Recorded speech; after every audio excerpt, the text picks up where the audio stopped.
Welcome to the Bayou City Soccer Podcast. Whether inside or outside the loop, we are talking everything soccer in Houston. Y'all ready? Let's get it.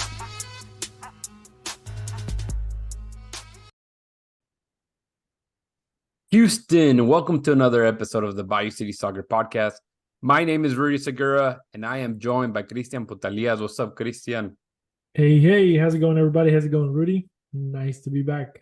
I know, man. We get a little bit of a break. It's kind of odd to have, before there's one game in the season for the MLS, to have a 2-week break. Kind of odd. Obviously, there's some teams kind of playing, but who cares about those teams? We only care about the Houston teams, man. So, dude, how's it been, man? I guess a little icebreaker. How you been doing, and anything new in your life happening right now? No, I mean, not really. Same old. I mean, I think I already talked about having a new, moving to a new location at work. So, getting adjusted to that. It's been about a month. So everything kind of running smooth. But no, I wanted to touch on the whole, I don't know if you want to talk about it, the whole Vote League stuff. Yeah, dude, go for it, man. I'm over here just sipping a little bit of Coke and rum, try to stay awake. Okay, nice. I got Coke, no rum though. But hey, drive 45 minutes. I'll give you I like that combination though. Coke and rum. No, I mean basically, yeah, just kind of talk about I've been involved kind of in and out with Vote League and Sebastian Salazar. He's basically the creator of the whole thing. I did a couple of interviews with him, and maybe 3 years ago. That's when I first met him, and then we just kind of became friends. So it's kind of cool that now we get to Vote League, a world that I was doing all the commentating and stuff like that, and then Bayou City Soccer, where I was doing another type of commentating. They're kind of colliding in a way. And I mean, we've been collaborating with Sebastian, with pictures and, other stuff that he kind of does on the side. So he's been a lot of help to us, and, we try to help him in many ways. And now it's cool because now the kind of the two brands are kind of meeting together. So it's cool to see, the unity of the sport and the unity of the city in a way. So I don't know. I just thought it was cool, Oh yeah, I think it's great. I mean, I'm excited for it. I think whenever you first mentioned Bold League, clearly it's pretty far away from me, so I wasn't. Things like that tend to localize because there's Sunday leagues pretty much everywhere in Houston, right? Yeah. I think people forget that this is a big city and it is a soccer city that is always, whether it be obviously little kids. I mentioned I played in the suburbs pretty much all my life. Rodrigo did get to play more, I guess, the premier tier teams here in Houston, but it's one of those that you go through the ranks of this young academy or whatever you want to call it, for little youth academies throughout the city, and then eventually, like anything, you hit 18 and there's not a lot of things happening. So you join a Sunday league, right? And if you've ever played soccer, if you love soccer, you probably have played with a Sunday league, right? At this point in my life, I'd be playing the veteran category, right. Over 30 leagues. Yeah, just turned 34. So goddamn, I feel old. Remembering whenever I was playing at my early 20s, playing Sunday league and stuff like that. So so I mean, but the great thing with Sebastian, what he's done with Bold League, is to make it as professional as he can, right? I think it's one of those that you join a lot of Sunday leagues and you just see people just drinking and sipping like it's no one's business, right? And here, I mean, of course you probably get a little bit of that too, but to an extent it really is that, hey, this is our kids that maybe didn't have the money to play with tier teams, or didn't really get exposure to go to college or play college soccer after high school or anything like that. So he's, in a way, he's putting obviously streaming the games, pushing it, gearing every team with Adidas, having them do interviews like pre-game, post-game, focusing on specific players. I think that's pretty badass.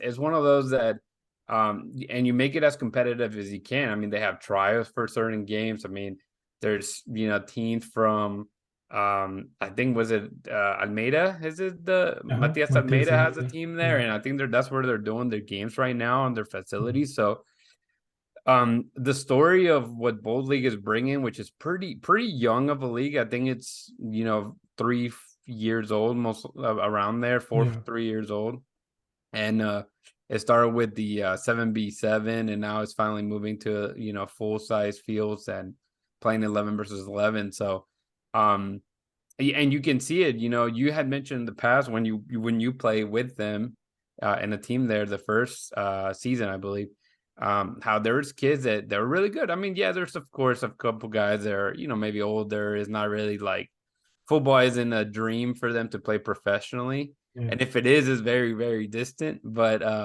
there's some kids that were getting opportunities to play college ball because Yeah, of for sure. the eyes that they were getting, or even the guy that was playing with that Gerard Piquet's team over there in Spain when they did it. So there's possibilities. It's one of those that if you are a dreamer like I am, and you take full advantages of those opportunities, man. um they can. It's not a guarantee for sure, but there is a way that more people are looking at you, and you may find a way to kind of keep that dream alive for sure, man. So really exciting. You mentioned commentating. I think that's the idea for us to kind of commentate in some of the games, whether it be you, myself, Dustin, Manny, Billy, whoever's available to do it. Honestly, and I need to talk to Sebastian. It would be great if we can just do it from home, kind of like Dynamo does Remote. version. Yeah. Yeah. And because in that way I can do more games instead of just doing like one or two Exactly. every now and then. So we may need to figure that out because hell, at the end of the day, the stream is gonna lag no matter what. So we'll be right there with it. Yeah. So but yeah, I'm looking forward to it, and obviously the idea is to cover them, kind of give some team news, results, giving them more spotlight. So they're gaining a lot of traction. They're getting very popular. They're hitting very big sponsors.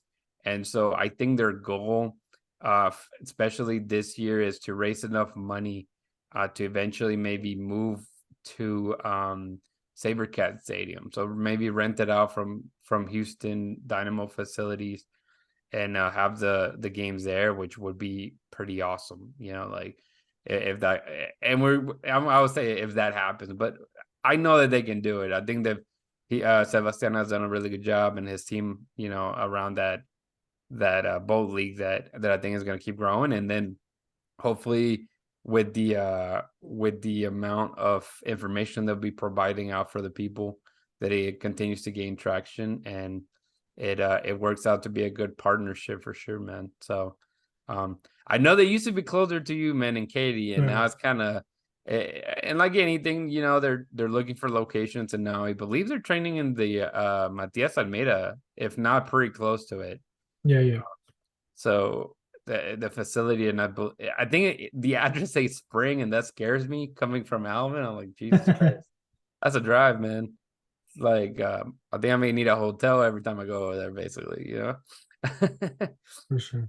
But no, I think it's exciting news, and hopefully we can get that happening. Also, man, shout out to the people out there, I guess, in the sense of if you're interested in commentating and you're in that area, hit us up. We would love to make that a thing. If you're thinking of maybe even being like a sideline reporter or anything like that, and you're in high school, you're college, whatever you are, and you're excited to kind of get into the field of journalism, we try to be also as professional as we can. So it's again, it's a starting point. You really, the more we talk to people like in our field, or in the field, in the media realm, we noticed that a lot of people weren't really studying to be in the media. You're right. I mean, we talked to Mhm. Cesar Procel, how he's like, it just kind of happened, man. And so eventually you start, once you get involved, and yeah, you can go to school and learn more, that it just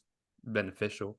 But man, those opportunities are there. So if you're interested, in being a part of that, being kind of behind the scenes of running what a league should be, then definitely hit us up, hit Christian up, hit Bayou City Soccer, hit myself up.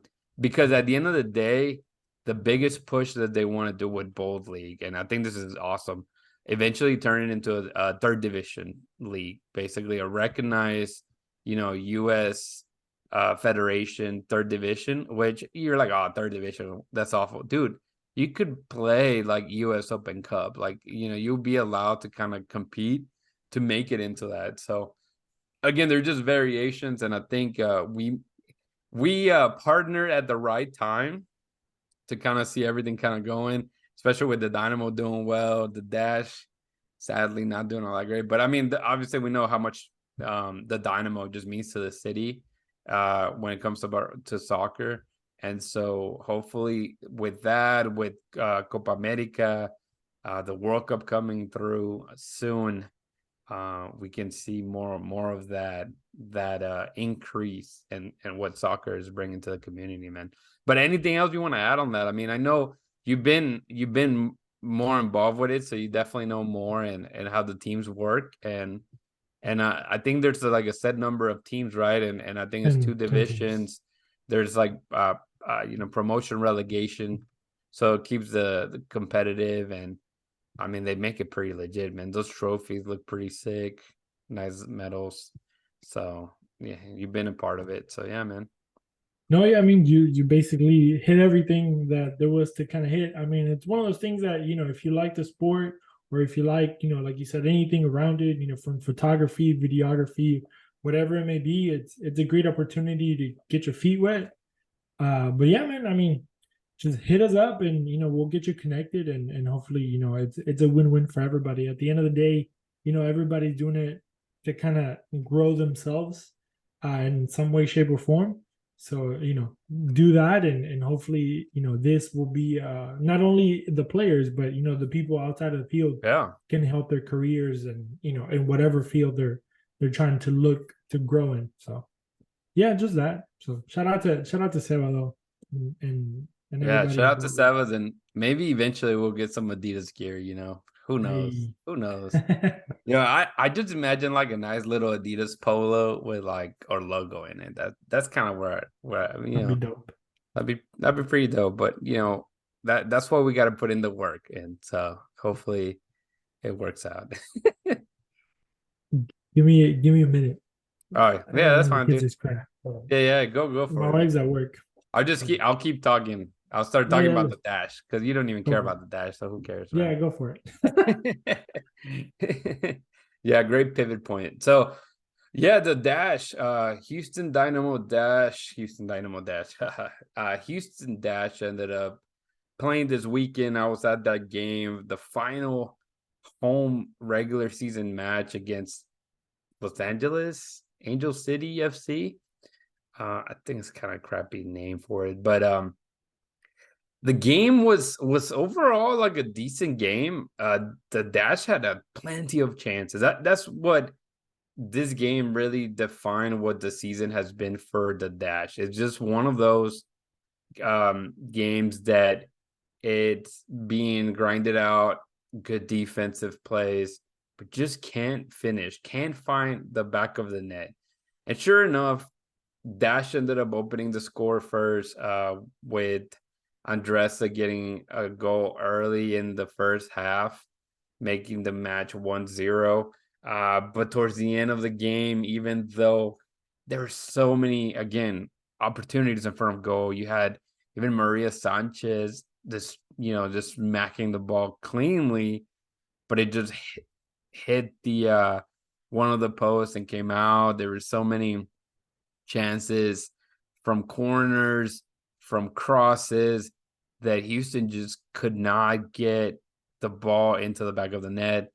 And without fail, whenever you give those opportunities away or waste those great opportunities, the other team tends to punish. And that's exactly what happened. Angel City ends up scoring 2 goal or a goal, kind of relatively in a decent part of the game. So even a draw seemed like would have kept the Dash playoff hopes alive. But in extra time, they they end up putting a dagger in what basically seems the end of the Dash season, and it's incredibly sad that yes, mathematically, they are still, have the chance of making it into the playoffs, but they need so much to go right for them. They need about I believe they need to win 4-0, basically score 4 goals, not concede one single goal, so your goal differential stays high, and then like three teams in front of them to lose. So it's really, a hard task and to ask. And even though winning 4-0, which is something we haven't seen them score that many goals in a game. So that in itself is already a difficult ask for Sarah's Lodum's team. So it's not going to be a fun game to see the Dash lose, very last match of the game, their hopes to make it into the playoffs. So it's just been a rough season. It's been tough to be, and it's not even just this season. It goes far back to even last season that, everything that happened with Clarkson, and then you get Ambrose, and then, well, in between there, you did have Sarah as an interim coach for a little bit. Then you get Juan Ambrose, and then you go searching for a coach, and clearly Sam Leahy, whether he was a nice guy, did not have the experience of a head coach.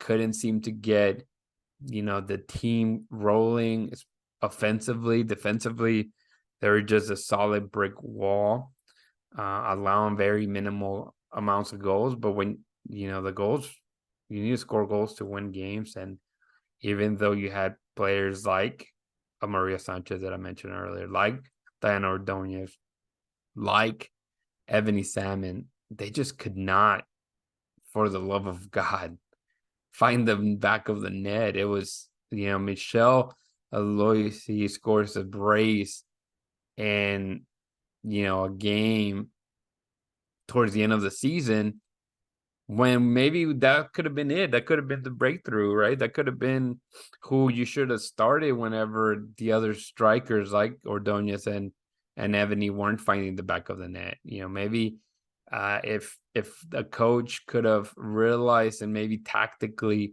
change what he was seeing from his players, when you knew that in the middle of the field you had a ton of defensive midfielders. And you can say the World Cup, oh my God, you lost all the Canadians, you lost, Michelle, you lost Savannah.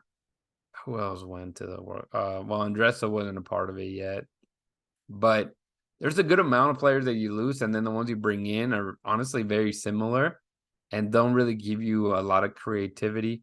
So it was going to be difficult for them to switch things around when you're the personnel that, general manager Alessandro brought in didn't necessarily do much. So it's sad to see. I think the Dash were building something good. I would say under Clarkson, I think the era there was a good one, and with obviously them winning the Challenge Cup, with how good Rachel Daly became, and she became a legend of the team, and she did move on to go home back to England, and she's been killing it.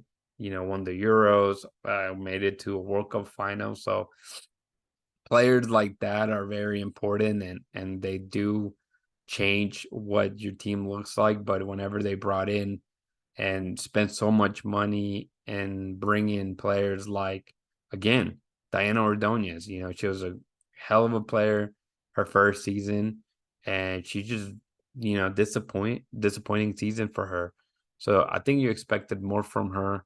You really were hoping to see her just become a goal scoring machine with what the players around her look, but I think everybody just had a really bad season overall. And man, Christian is not back yet. So, there's talking about news around the world, um, and the soccer scene. It's just pretty incredible. Some of the games that are happening right now. We were talking about, obviously you have the a lot of World Cup qualification matches there. Basically bring back all this, makes it real how the World Cup is really around the corner. And, as a Houston fan and somebody who lives in Houston, super excited to be able to see those games come back, man. And I guess your kid's not doing all that good. What's up, Christian? Hey, how's it going? Sorry, he's teething, so You're it's good, man. So I just gave my spill about the Dash and the Dash season, basically. And I was still kind of didn't see you there, so I was just gonna talk about very good. World Cup qualification, but I really had like nothing to say about it. So since you're here, we can just go ahead and talk about the Dynamo, man. I Let's think do it. let's if you have to leave again, let me know. But it's not a big deal, man. We'll Mhm. make it quick. Houston Dynamo in the playoffs. I think if you are a Houston native or a Eh, Houstonian, yeah, see, kid ripping the Dynamo, man. I would say I have orange too, but I have the Astros close currently. enough, So yeah, I mean playoff bounds, right? right? Um, Playoff teams. but yeah, no, if you are, if you, especially if you're a fanatic of the Dynamo, somebody that's been following them for quite a long time, like you haven't seen a playoff game since you Yep. became you know, a focused member of the fan club, if we want to say it that way. But dude, I think it's such a big deal. I don't think we hear it enough. How from last season there was obviously, the coach ends up, or brand new coach, and Paulo Nagamura ends up getting fired after 9 months. We get players that come in that basically were just seen on YouTube and a couple highlights. It was very worrisome. It just felt like it was going to be more of the same. But whenever they started filtering out players that just had been here for a while, but they weren't really bringing anything to the team. And then the quality of players they brought in that, either had played in MLS, have won things in MLS, or have, came from a different country and one there, has been just, a night and day thing with the Dynamo. And us that we cover the team and we've been there for the transition period, it's pretty awesome to see, man. And I think, whenever we talk about the people that have come in, Arthur has been a, magnificent piece for the Dynamo. And so it's great news to hear that, he got a contract extension. So we'll probably have him till 2027 if he stays healthy and everything goes well. But his extension is through 2025. So 2 more years of Arthur after the season, and with a club options for the 26 and 27 season. So, you keep a guy that has literally just alongside Ache have taken over that midfield and just, flipped it, man. So really exciting to see that. And we know that there is a break right now. The playoffs have not started. Currently, well, doesn't matter what it really looks like, but I think Houston is set to either be in as high as second place or as low as sixth place. So, which is a good thing to see, right? I think a lot of us have had them and like, if we thought they were going to make the playoffs, we really had them like in the ninth place, basically doing the play-in. But Yep. man, how does that get just go with that, man? One game left of the season. The Houston Dynamo has been in the playoffs for what, 2 weeks now, in that picture, something we hadn't seen, especially Forever. covering the team, man. So just your thoughts on that so far, man. It's great. I mean, like you said, I've never seen, since I started following the Dynamo kind of religiously since what 2018. Me personally, I've never seen the Dynamo, like you said, in the playoff. So it's a weird feeling because it's like I don't know what to expect. I don't know how to react. I don't know how.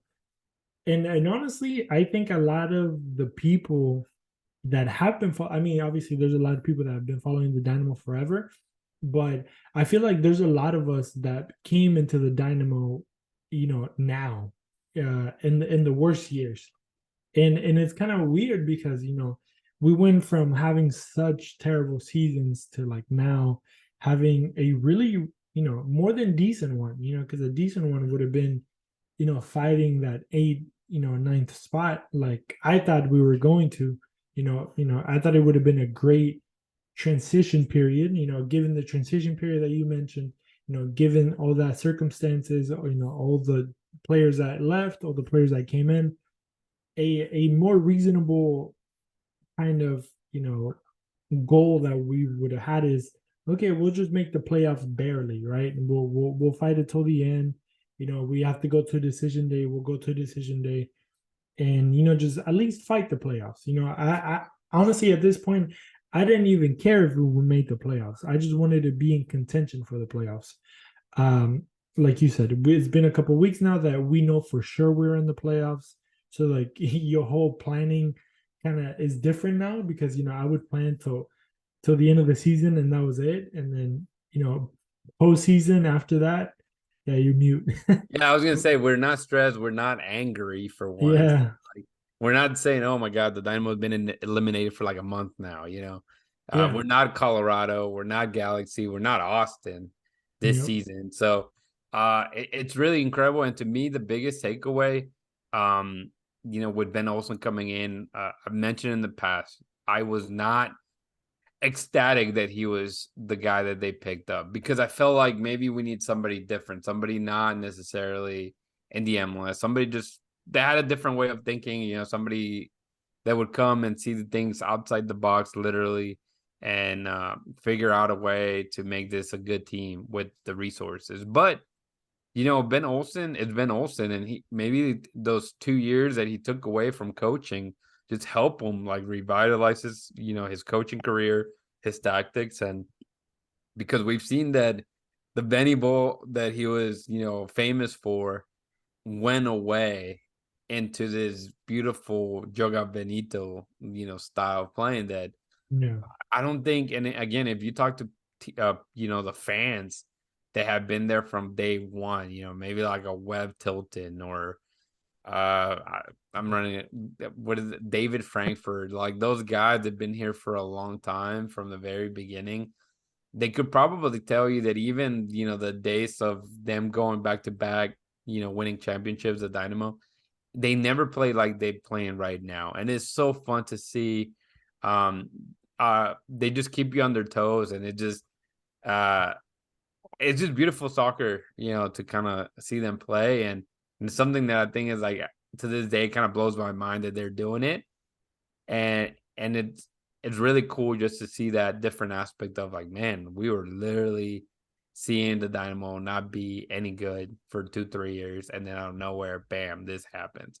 And there's been a lot of behind the scenes work that Pat Onstad has done, and Asher Mendelson, and obviously the coaching staff. So it's pretty incredible to see for sure, man. So really exciting things that I'm pumped, man. I'm ready for the playoffs. But I'm with you. At this point, they're in. I myself feel like, dude, I think it's great. Can they win, MLS Cup? Maybe. I feel like they really could beat anybody, especially and playing those, 2 out of 3 round one or whatever. But I think it's gonna be pretty cool. And the biggest takeaway that I was gonna say with Ben Olsen is that whenever I asked him a question last before the last game was, hey, how do you keep how you keep your team grounded, now that you made the playoffs, you won the US Open Cup. And his answer was amazing. I think, him saying like, look, we talked to them, we talked to the whole team, we tell them like, hey, look, you guys have checked off this massive boxes that the team had never done, since, not going to the playoffs since 2017, winning another US Open Cup in the first year of him being here. And the idea of like, is this your DNA? Like him questioning that to the players is like, is this it? Like, are you guys okay with this? If not, then let's keep pushing. And so, Yeah. anybody else could easily like fold it and, kind of, I mean, and that doesn't mean that they're going to win anything else more, but I mean, now you're fighting in Champions League, and making it into the Champions Cup. So now the work really begins for the off season already, and and how you're gonna strengthen the team to even challenge that tournament. And then you have US Open Cup again. Whether they do Leagues Cup again, who knows? But there's gonna be so many tournaments that the Dynamo are gonna be playing next season already that you want to finalize making the playoffs and going far this year. It's something that just freaking fuck. I'm gonna use the real word, fucking mind blowing, man. But No, now that you mention it, it's crazy because we're gonna have a short off season.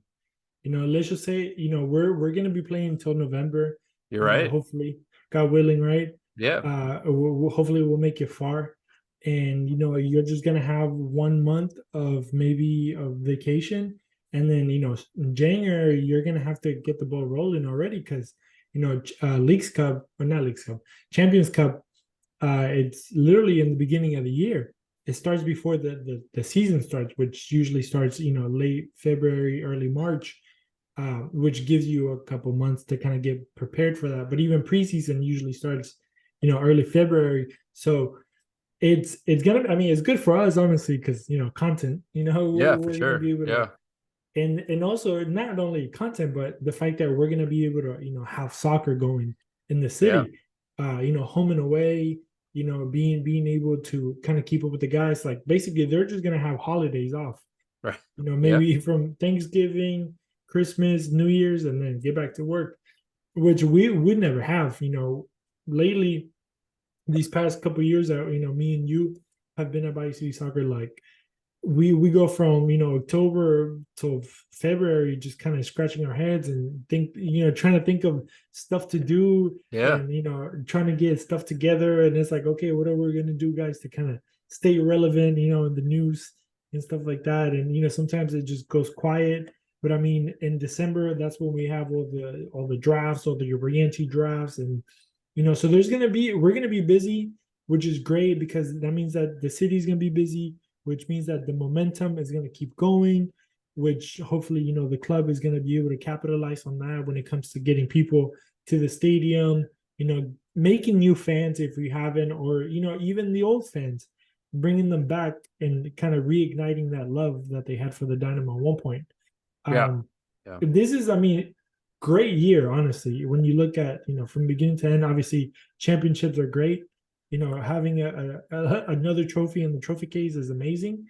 Going to the playoff is amazing, but I think, and anímicamente, which I don't know what the word is in English, Yeah. it helps, literally like Yeah. It's a the massive soccer person in boost. Houston. It's a Exactly. massive boost. Yes. And you're right. I mean, we've talked about this. A lot of cities are going to claim they're like the best city, soccer city in the U.S. And I've had the conversations with people saying, talk to a guy that he went to the US Open. No, he didn't go to the US Open Cup.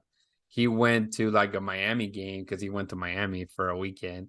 And he was telling me how Miami had the best soccer scene compared to Houston. And I'm like, bro, you're Houston through and through. Like, if you don't understand that Houston has a giant, Yeah.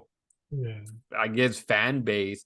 Now, I'm not talking about Dynamo, that's not what we're talking about. We're talking about the soccer in general.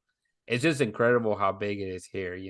Obviously, him going to a game that, and I've said, good for him. Messi did not play that game. And so he paid a lot of money not to see nobody, basically. Because I think it was before Busquets and Alva arrived. It was like a week or two before that happened.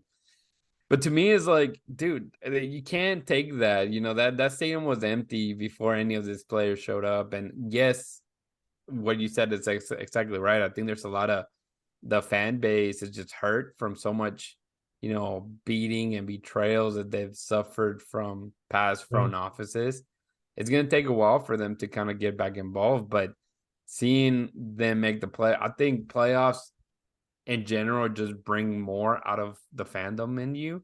That for me, obviously the last playoff game was that 2017 conference final against Seattle, and that's really what reeled me back into just falling in love with soccer in general and rooting 100% for the home team, right? Like following them, actually watching pretty much every game and making it out to the stadiums because I ended up getting season tickets the next season. And, it's just a part of it. And I think a lot of team players you talk or, fans you talked and they're like, oh, well, I don't follow the home team. Like, to me, that's odd. And I remember this from your Cuatro Cuatro Dos interviews that you interviewed some guy from New York that was like a big Boca guy. And he never even went to like a Rebels match or anything like that. I'm like, it just makes no sense to me. Like, it literally doesn't.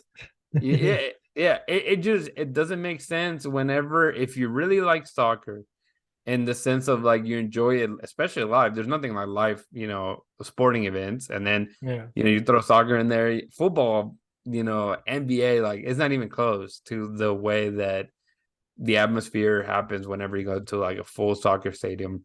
And for people to like fall in love with the teams, give those teams a chance, like the MLS local teams. No one's gonna say, "Oh my God, you follow like the Houston Dynamo." No one's gonna really give you crap, and if they do, who cares? At the end of the day, who cares? But it's like there's literally nothing beats, going to the stadium, especially whenever, in our case, that you follow a team that's had its highs and obviously eventually went really, really low at times, and now peaking again. Oof, there's gonna be nothing more exciting than those playoff games at home, man. It's gonna be great. I can't wait. Honestly, I can't wait.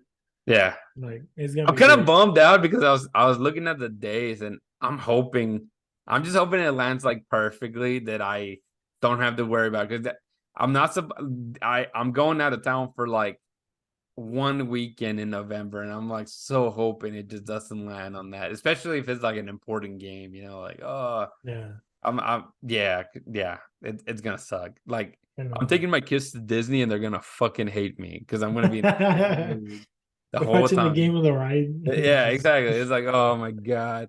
I'm gonna be like, hey, come here, Mickey Mouse. Watch this game with me. Right. So go to the Mickey Mouse bar to watch bro, no kidding, dude. It's gonna be awful. So but no, yeah, man, it's exciting. It's exciting, especially like I said, when we talk to like people around the community, like maybe like even Manny from EV that's been there through it all. The search, man. The search have never seen playoff football.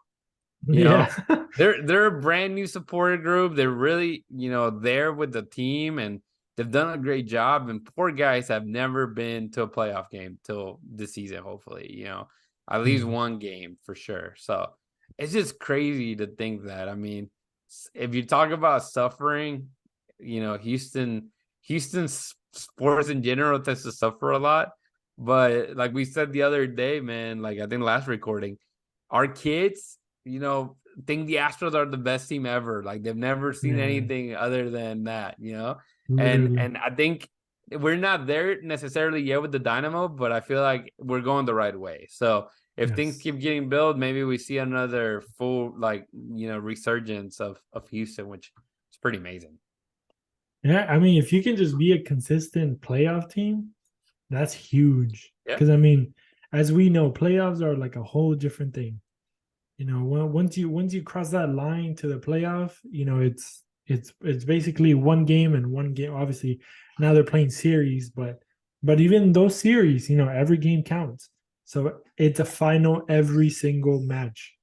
You don't have to count on nobody else. It's you and the team against you, and that's it. And that's it.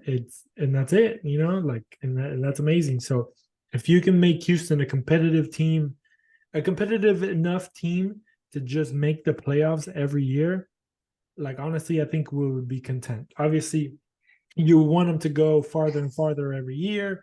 Potentially win another cup, hopefully sooner than later. But I think just changing the culture of like playoffs being the minimum for us, that would be, just amazing. Yeah, just be a contender. Try to, be Yeah. competitive. That's what you want, right?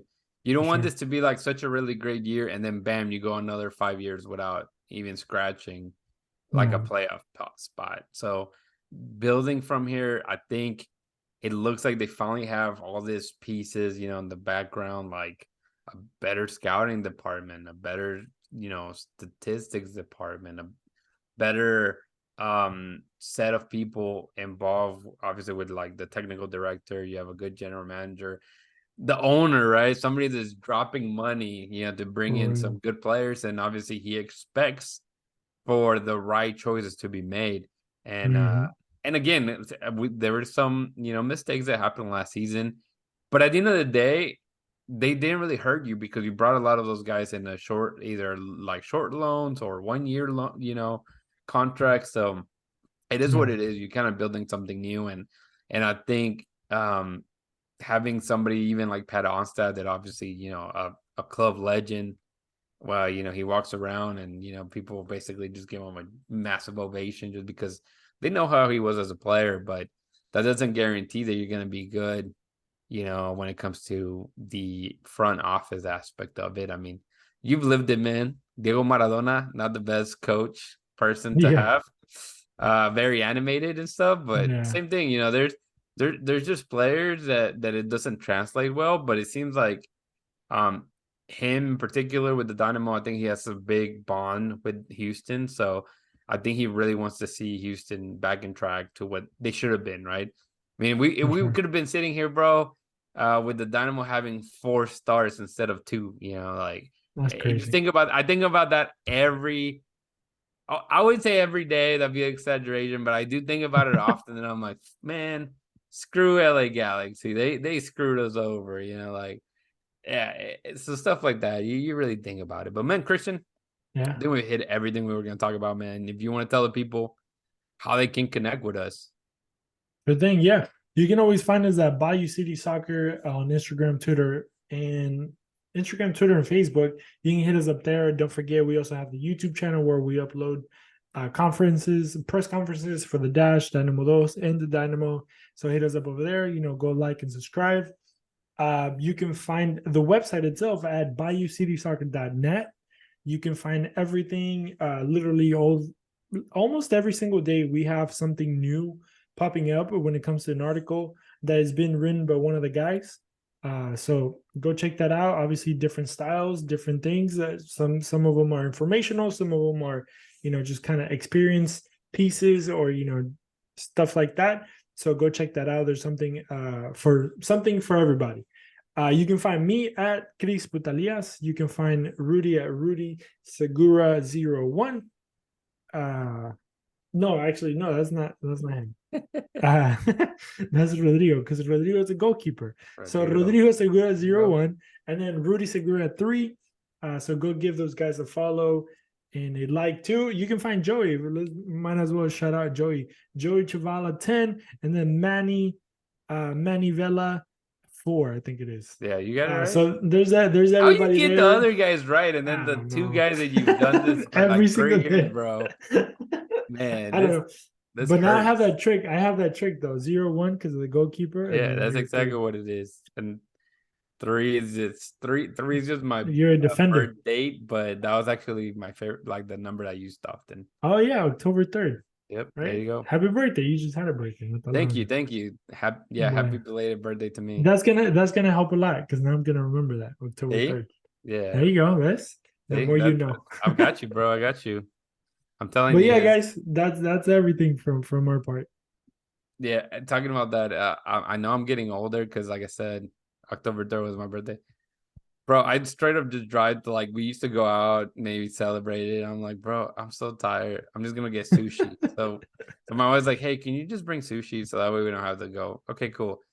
Yesterday was my 8-year anniversary. What'd she say? Hey, can you get sushi? Because I don't want to go anywhere. It's That's like funny. God, man, these kids are driving us crazy with so many activities. So the days that we're off, try to not do much, man. So Today my kid had like a school open house, so we went to that, and then I take that back. Let me get started. I'm kind of just backtrack as we finish. But dude, I went to work, then they called me from daycare and they're like, "Hey, your kid is not feeling good. She has blasting diarrhea." And I'm like, Oh "Whoa, Lord. oh, this is great. Can you pick her up?" And I'm like, "All right, I'll try to pick." That was like around 10:30. I was like, "All right, I'll try to pick her up at 12." And I'm like, so sure enough, I don't leave the office till 12 because I'm just like super busy. Get her, bring her to the house, and she finally takes a nap. And then it's like, okay, great, I'm gonna take a nap. Then I look at the time, and my mother-in-law's like, "Hey, I'm not gonna be able to pick up your son because she helps us picking him up if she wants to." And Yeah. I'm like, "Well, that's great. There goes my nap." So then I have to go get him, and my wife is like, he gets off at 3:30. She's like, "You have to get there at 2:50," and I'm like, "What? This makes no sense." I get there like at 2:55. There's like a giant line, and I like just text her back like, "God damn, nobody has a life. Like, what are they doing so early?" And then from there, he just kept going, bro. Like, we went to go to the open house for him. Then we had soccer pictures for them because they just started playing soccer. And obviously, they're not. They care more about licking the dirt and playing with flowers. So it's That's like funny. it's just life. It keeps you busy, but it For is sure. fun. I It's can't fun. complain, man. As you right here, taking Yeah. care of your kid that won't go to sleep, like with Yeah. trying to chew on probably the microphone at this point, man. Yeah. Anything to His help. boy, he's teething like crazy. So But see, I'm gonna bring it back. Give him some Coke and rum, and he'll probably go back to sleep, bro. CPS did not hear this, but yeah. We'll see what we can find. I put some like little lotion, not lotion, but like some stuff for his Oh gums. yeah, I know what you're talking about. Yeah. So that's why he's kind of chilling. But I'm waiting on Mama to come home from work so she Yeah, can put him in bed. he's starting to yawn, so that's all He's good. Well, tired. man, He's tired. well, I'll close it out since Rodrigo's not here. The dude's been traveling all over Texas today, apparently. So we'll keep him in our thoughts and prayers because I'm sure he's tired. But don't forget to always hold it down and keep it forever orange. Houston! Houston!